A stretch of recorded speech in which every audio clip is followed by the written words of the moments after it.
V1. Pull up, pull up, pull up. Terrain, terrain, pull up, terrain. Welcome to the Flight Safety Detectives. Hosts John Golia and Greg Fife, two of the world's most respected aviation safety experts, talk all things related to aviation and aerospace. This podcast and the Flight Safety Detectives YouTube channel are brought to you by the Professional Aviation Maintenance Association, PAMA, and Avemco Insurance, a world-class provider of aviation insurance and your one stop for all general aviation insurance needs. Get a customized quote at avemco.com or give them a call at 888-879-0389. Tell them you're a listener of the show and receive a 5% discount. Now it's time to buckle up because it's wheels up for the latest episode of Flight Safety Detectives.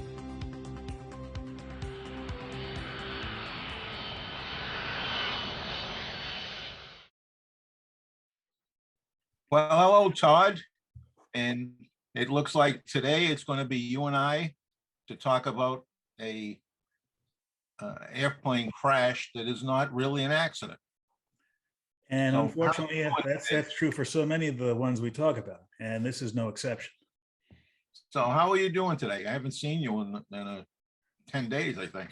Well, I've been laying low, enjoying the bright sunshine here in Massachusetts, which is the beginning of the summer for us, which means temperatures are heating up. And as you know, I'm getting my instrument rating, so I'm flying more frequently. Weather has turned warmer, so I have to keep a close eye on the weather and the performance of the aircraft. And again, doing the very careful steps that one must do when one flies. And you can't take anything for granted. A change in weather may mean a change in tactics. A change in the behavior of people around you might mean a change of tactics. One of the things that is happening here, nothing to do with aviation directly, is the US Open Golf Championship is taking place at the Brookline Country Club, which as the crow flies is about 2 miles from where I am. And just out of interest for what kind of restrictions might happen with aviation, I looked up a temporary flight restriction for the event, and indeed there is. And it's not just your regular temporary flight restriction. This is a national defense related flight restriction. And I read the warning, and any of you with ForeFlight or any of the other services where you can do this live, go ahead and do it yourself. This is for an event that's happening in mid-June. Deadly force is authorized. Law enforcement will chase after you if you do something. It's from 0 to 1,000 feet. And as many of you know, I fly drones. I thought, oh, what restrictions do they have on drones? Yes, they can fly, but only if you're related to law enforcement, search and rescue, the event itself, have signed whatever authorization is necessary for you to fly there. So basically, a message to all of you out there, if you're near an event that's of high interest, a sporting event, let's say, baseball game, football game, US Open, etc., and you think, oh, I can fly my drone there or fly my airplane over there just so I can take some pictures and take a look at it. Be forewarned. 1, check and see if there's a restriction over flying in or near that area. 2, if you feel the urge to violate that restriction, I would highly recommend you don't. Yeah, I'll tell you what, I'll bet you there'll be somebody that'll do it. Oh, of course. And there's, again, the world is such that no matter what rules are in place, there's always a small percentage of people who think the rules don't apply to them. And within that small percentage of people, there's a smaller percentage who think, I can outsmart the government, law enforcement, big businesses, etc., and do the thing I want to do just for the heck of it. Maybe you can. Do you really want to face the consequences if you can't? Especially here. Fortunately, not a lot of normal general aviation traffic in that area because of the approaches to Logan Airport. It's quite busy. That's right. We're in Class B airspace here. I'm about 8 nautical miles as the crow flies from Logan Airport. And even if you're flying your unmanned aerial aircraft system, your drone, the floor of Class B airspace or Class G airspace with respect to flying drones is only 300 feet, where typically in Class G airspace, it's a 400-foot limit. But Class B, for my purposes, if I'm flying where I am right now, is only 300 feet. Yeah, so it'll be good to see. It'll be a whole week to see if we get somebody that wants to test the FAA and law enforcement. And this is something that will play into our accident later on. One of the things about the modern era of aviation is that, especially if you're in Class B airspace, aircraft are required to have ADS-B out, which means they're constantly sending out a signal that can be received by receivers. I have one on my windowsill over here, and uploaded to various services where you can go back in time and see what aircraft was flying, where and how high at a particular time. And in fact, for the event we're talking about today, there is an NTSB preliminary report, no public docket, no real detail about the flight path, etc. But you can go onto a service like Flight Radar 24, type in the tail number of the aircraft, which we did, and you can see the flight path of the aircraft, the altitude, the airspeed, etc. So if you're breaking the rules in the sky, there's always an eye in the sky. It may not be live, but you leave a trail, and that trail can be found later on. And good luck with visibility event like this to play games with it. Well, we got an interesting event to talk about today, and I didn't call it an accident. I call it an event because the airplane did crash, but there was absolutely nothing wrong with the airplane, and it didn't go in because of CFIT. It went in for a whole string of other problems that this particular pilot had. And and it's not an inexpensive airplane. So sometimes we have a lot of people that fly airplanes that have more money than brains. And this guy certainly may fit into that category, although there is a possibility that he could have had a medical event on this particular flight, but that had nothing to do with his lack of qualifications, which we're going to talk about in a moment, about this individual and how he fell through the cracks. One would think that after the events of 9/11 and all the FBOs and all the tightening that we've done in the system, that an individual like this might experience some problems getting into the air, but clearly he had absolutely no trouble taking this airplane up, and fortunately he was all alone on the airplane. So it's a one fatal accident. It's a Cessna 560 Citation. So it's not an inexpensive airplane. It was a clear day. We had a 10,000 foot ceiling. So it was wide open. It's in the Pacific Northwest, in and around Mount Rainier. So it must have been a good view. Too bad it didn't last very long. Unfortunately, in point of fact, this was a little bit south of Mount Rainier. He took off from the Portland area, and the flight path took him just south of Mount Hood, which, if any of you are familiar with it, is that classic cone-shaped volcano that's in northern Oregon. The top of that volcano is about 11,000 feet. And when he was passing by the volcano, looks like well under 10 nautical miles from it, he was at about 13,000 feet. So he was safely above the top of the volcano. But because of the flight path and his lack of response to ATC during some of his radio calls to them, they were concerned that he changed direction and get further away from the mountain. So again, as we said before, there's several things that didn't seem right about this from the beginning. And the beginning actually happens well before this flight. This person had purchased the airplane. According to the report, he had been down in Arizona getting a type certificate rating for this particular aircraft. And apparently the owner of this facility said that this person not only didn't demonstrate the capability necessary to be signed off for a type certificate, but he was not even signed off for single pilot operation. And this was apparently the first time he had flown this aircraft alone. Wow. Yeah, I guess it's just as you were talking, I was looking at some of the conversations between the tower and the airplane, and they were asking him to do things that he just didn't do, including they told him to turn right and he turned left, heading direct to a waypoint that they didn't ask him to.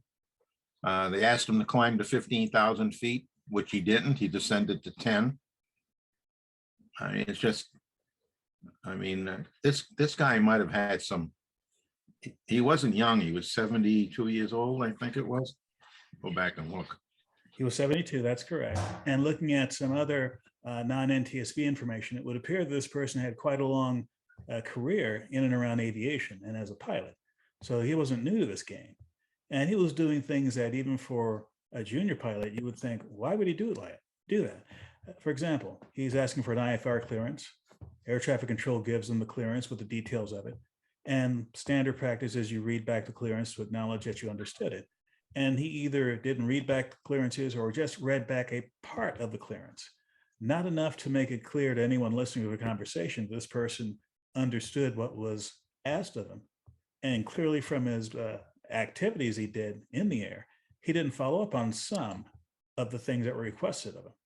And when you're flying IFR or flying at all, if air traffic control gives you an altitude, a bearing, et cetera, to fly on, and you don't fly on that, you could put other people in danger. Now, they were looking out for him, of course, but again, they're paying attention to this particular pilot. There might be people in the area who are not as sophisticated as he could be, let's say a VFR pilot, flying as they should in the proper airspace. And you have an aircraft that's not in the proper airspace. You can imagine the kind of trouble that can cause. Todd, this is certainly an interesting character, to say the least. Aviation is full of interesting characters, and there's nothing wrong with being an interesting character. The thing is, no matter what kind of character you are, no matter what kind of experience you have, no matter how good you think you are, we all fly by the same set of rules. And we have to, because otherwise we'll get in each other's way. And that would lead to a less than happy flight for all involved. How true, how true.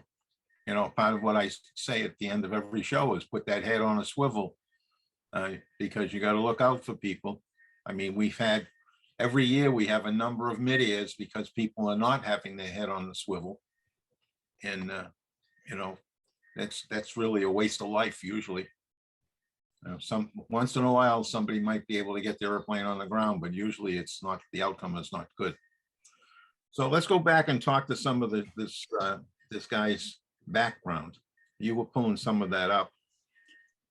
That's right. Apparently, this person, like I said before, had been involved in aviation for some time, and apparently owned a small commuter airline out in the Western United States. So this was not unfamiliar territory for him. And the preliminary report didn't give the background of this pilot, except to say that he was a private pilot. And it didn't say whether or not he was also instrument rated, but he was at least a private pilot certificate. But a Cessna Citation is a twin-engine turbine-powered aircraft, not a simple aircraft. And it's not something you get just with 40, 50 hours and, the kind of certificate you would get to fly a Cessna, a smaller Cessna, single-engine Cessna. This was a sophisticated airplane. It was an older airframe. It was manufactured in 1989, but nothing in the preliminary report said that aging or system failure or system malfunctions had anything to do with this. And typically an airplane like this is perfectly good to fly, even if it's 30 plus years old. It's a question of, is it being operated properly? Now, it is allowed to operate this kind of aircraft with a single pilot, just as it is legal to operate a wide variety of fairly sophisticated and capable aircraft with a single pilot. But when you're doing single pilot IFR, the kinds of workload you might have at various parts of the flight means you have to be on top of your game. You can't go out there and halfway do it and not read back clearances from air traffic control. That's just not how it's done. Now, that said, looking at the report, it seemed as though this person was acting in a way that was consistent with hypoxia early on in the flight. But again, that didn't make sense on one level because where he took off was near sea level. He had never risen above, let's say, 13, 14, 15,000 feet. So it wasn't like he was at a high cabin altitude for an extended period of time where hypoxia could have been an issue. There might have been something in the way of carbon monoxide poisoning or who knows, some sort of environmental issue within the aircraft. There was nothing specified about that in the report, nothing about a toxicological report, the kind of thing you would see in the public docket. And the thing that made the most sense is, well, the other thing that made sense was there a medical issue? This is a 72-year-old person. And again, you can be 72 years old and fly, so long as you pay attention to your health, get the proper screenings if you have any chronic health conditions. When you get your medical certificate, speak with your physician about issues you may have that you're concerned about and whether or not that'll affect your flying. And there was nothing in there that indicated that he had any medical restrictions. Now, That's the first thing that jumped out to me, was that he was behaving like he was having a medical problem. You know, maybe a heart attack that was just beginning, or some other factor, medical factor, that could impact on his performance, because he wasn't responding to air traffic control when he was still on the ground. And then he takes off, and there's a series of miscues throughout most of this flight. and Like I said earlier, they cleared him to 15,000. He never went up to 15,000, it appears. He never got up that high. He got up to about 13,000. Maybe he went a little higher. But if there's a medical issue, it doesn't necessarily happen to have to happen during that flight. He could have had something beforehand. And again, a single pilot operation, no passengers. Perhaps there was no one close to them during the time he was going out to the airport and to the airplane that would say to him, hey, you're acting a little bit funny. You sure you're all right? And all of us from time to time feel a little bit sick. And maybe it's just a little thing, we can push on through it. Maybe it's not such a little thing. And, an individual, even one who's a medical professional, does not have an objective point of view when it comes to diagnosing their own capabilities when they're sick. So we don't know what was happening in the 24 hours before he stepped into that aircraft. But we do know from looking at the transcript or the report of his conversation, looking at the behavior of the aircraft, that something was amiss here. And in our opinion, it wasn't the aircraft. I agree with that. I mean, to 10,000 feet in the area, not too far from the mountain, is asking for trouble. And then the spiral dive that he did. Spiraled talking about that. Spiraled about 10 times, going from about 31,000 feet to impacting at about 3,600 feet MSL. And this was a fairly, rapid descent, a fairly tight spiral given the kind of aircraft it was. And it's consistent with something taking this airplane out of steady flight. Now, I don't know if he was hand flying the aircraft or whether he was had some sort of autopilot engage, but clearly at some point it went from a fairly normal flight path to one that slowly spiraled into the ground. After he left the general vicinity of the mountain, he was heading and climbing. So like you said, he climbed up to over 30,000 feet and then came straight back down at what did you say, 60 miles an hour? Averaging 60 miles an hour straight down. Now, earlier I said that he wasn't high enough to have the effects of hypoxia. Let me clarify and say that earlier in the flight, when he was well below the kind of altitude that would be consistent with that, he was behaving as though he were hypoxic. Doesn't mean he was hypoxic at any point in the flight, but the kind of mental errors he appeared to be making is the kind of thing that is consistent with hypoxia. Right, and that's when the air traffic control was questioning him, and he turned to the east and away from the mountain and started to climb. So but he must have filed an IFR flight plan because to get up at that altitude. Let's put it this way: if you're flying an aircraft, air traffic control tells you to go at a certain magnetic direction, and you're going 30 degrees away from that, that will get their attention. And that's the kind of thing that was happening here. Yes, so then he gets up to 30,000 and he comes smacking right back down into the ground. So, well, just like the NTSB report and the other reports in it, that's open-ended. So there's really no conclusion here except a perfectly good airplane was destroyed for what appears to be human reasons, and there is no no solution to that. This event happened about 16, 17 months ago. And typically it could be a year and a half to 2 years or more before a final report's issued. Even before the final report's issued, there'll be a public docket out there about this aircraft. So those of you out there who are interested in following up on this, by all means do so. We'll have enough information available in the show notes and elsewhere where you can look up the tail number, go to the NTSB's website, look up whatever is there about the preliminary report, the final report, any public docket information, any safety recommendations that may come out of this accident. And again, this is a general aviation event. I'm not hopeful, or this is not the kind of event that typically generates a recommendation, but you never know. So if you want to follow up on it, by all means, please do so. Yes. Okay, well, that ends this discussion on this issue for this week. And I would like to remind everybody that since Greg usually gives me the last word, I'll take the first and the last word. You know, as I went through the list of accidents, recent accidents, as well as older accidents, one of the things that's been popping out is, and I haven't got the numbers nailed down yet, but a number of accidents, many of which were not fatal, involving a student pilot with an instructor with aircraft damage. And it's a noticeable number as you go back and through the events in the month previous. So I've been looking at this year, and they seem to be popping up all too regular. So if you're out there and you're flying on a student ticket with an instructor or alone in a rental airplane, my best advice to you is get a renter's insurance policy. They're not very expensive and they'll cover you. I mean, it's really important that you do that.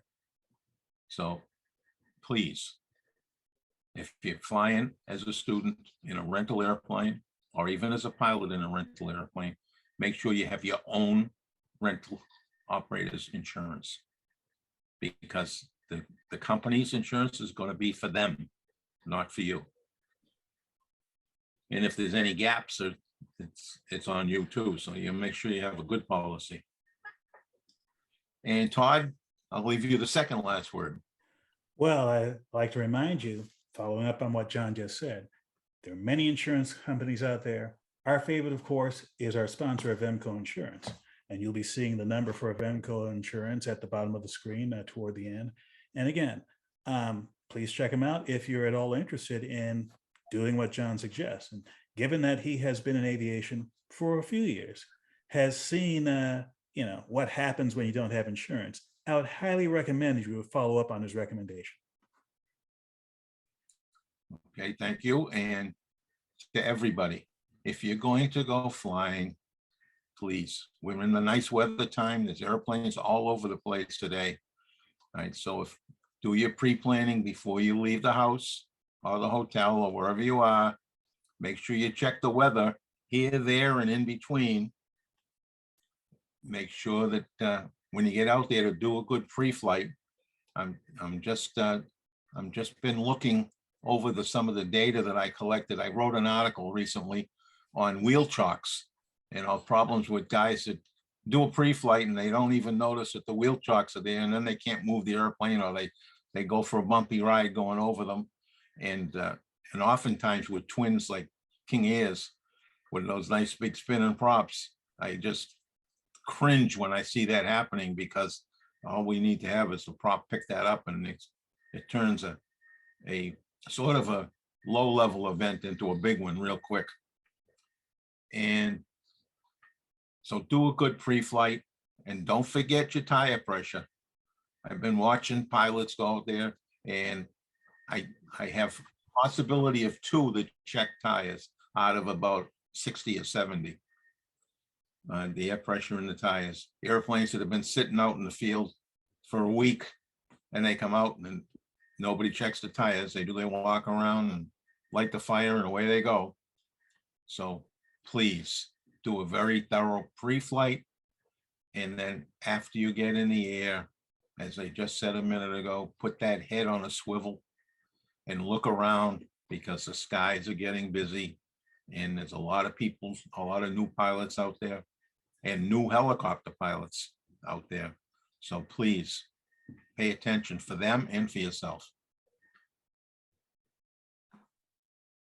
To listen or watch more episodes of this show, go to flightsafetydetectives.com, the Flight Safety Detectives YouTube channel, or your favorite place to listen to podcasts.